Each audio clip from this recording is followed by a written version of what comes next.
m'appelle Julien Bartissol, j'ai 20 ans, je suis étudiant aux Arts décoratifs de Strasbourg à la Haute École des Arts du Rhin. Je passe en troisième année communication graphique et j'habite alors, à la fois Osny, Strasbourg et Pontoise parce que j'ai des parents divorcés et en raison de mes études je passe une partie de l'année à Strasbourg. C'était il y a quelques années, j'y suis allé avec ma mère pour chercher des annonces de voyage ou de job. Et j'ai découvert à l'occasion la Nano Galerie, qui je trouvais était un petit espace plutôt sympa, plutôt bien situé en plus, qui permettait une bonne circulation du public. Et j'y suis retourné à plusieurs reprises, donc voir l'exposition Le Collectif Zombie, une exposition de photographie en milieu urbain, et avant mon exposition, l'exposition de street art aussi. Alors, j'avais jamais exposé mes dessins en solo jusque-là, sauf quelques fois dans le cadre de mes études, mais c'était plutôt des collectifs et plutôt des travaux scolaires, donc qui répondaient à des demandes. Et là, j'ai voulu montrer un petit échantillon de ce que je fais habituellement.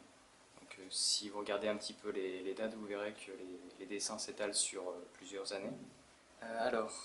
Pour la démarche artistique, j'ai toujours été fasciné entre guillemets par le surnaturel et j'ai toujours été passionné par le dessin, donc j'essaie de cumuler les deux. Je fais beaucoup de créatures, surtout de fantasy aussi, tout en gardant un style qui tend vers le psychédélique, qui a aussi quelques aspects un peu surréalistes. Je m'inspire beaucoup de Giger, qui est mort cette année d'ailleurs, qui est le père du,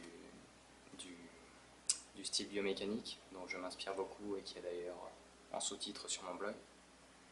Euh, pour ce qui est du titre de mon exposition, j'aime beaucoup poser des énigmes dans mes dessins, perdre un petit peu le spectateur dans cet univers, autant graphiquement que symboliquement. Et par exemple, le titre Details peut renvoyer à plusieurs choses. Par exemple, Details en anglais signifie détail, ce qui renvoie directement à mes œuvres qui sont très chargées graphiquement. Ça peut aussi signifier Dark Tales ou Death Tales, ce qui signifierait les contes de la mort, les contes sombres, parce que je suis avant tout un graphiste, mais j'aime aussi beaucoup raconter des histoires au travers de mes dessins.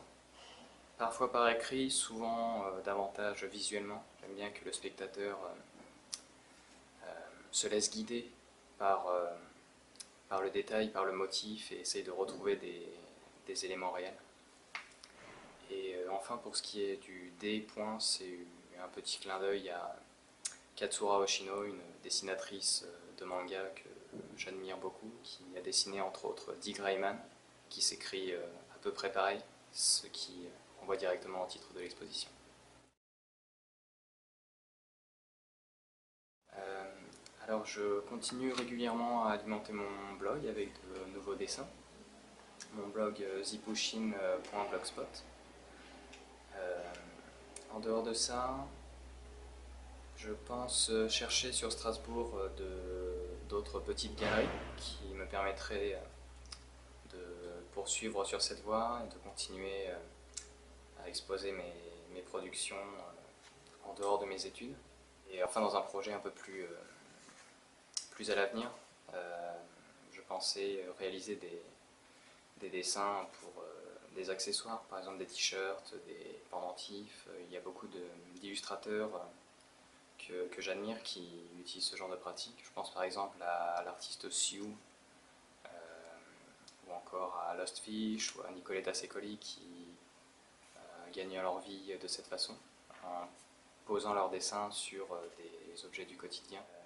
Comme mes dessins sont assez riches en détails, je pensais les, les mettre en vente donc sous forme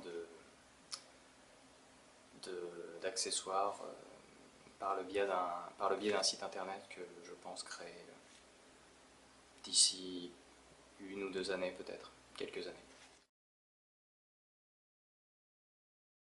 Alors, il y a une œuvre qui me tient particulièrement à cœur, qui est, enfin, c'est un petit peu tous mes bébés, entre guillemets, donc c'est difficile de faire un choix. Mais ce serait plutôt celle-ci qui s'appelle Biomechanical et qui en fait me tient à cœur surtout parce que d'un point de vue technique, parce que c'est le premier A5 que j'ai réussi à remplir intégralement avec un feutre fin. Je l'aime particulièrement parce que je la trouve plus immersive que les autres. J'ai un style qui tend vers le biomécanique, c'est-à-dire un mélange d'éléments mécaniques et biologiques. Le problème, c'est que lorsqu'on dessine une créature ou un motif qui dessine une silhouette, donc une limite dans l'espace, l'œuvre est tout de suite moins immersive. Et c'est pour ça que j'aime particulièrement celle-là, c'est parce que le fait de remplir l'intégralité de l'espace entraîne un petit peu le spectateur à nager dans l'œuvre, entre guillemets, en repérant par-ci par-là un croc, une bouche, un crâne, des éléments un petit peu cauchemardesques comme ça. Il vient se perdre un petit peu dans l'amalgame de détails. C'est un style que m'a beaucoup inspiré Lovecraft, entre guillemets, dont Giger s'inspirait beaucoup d'ailleurs. Lovecraft, c'est un écrivain de science-fiction qui décrit, science-fiction et d'horreur plutôt même, je devrais dire, qui décrit toujours dans ses œuvres des créatures si inconcevables pour l'esprit humain qu'elles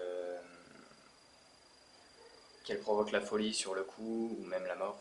Et c'est quelque chose que j'ai voulu évoquer dans cette œuvre en immergeant le spectateur dans un univers de cauchemar qui remplirait donc l'intégralité de la feuille.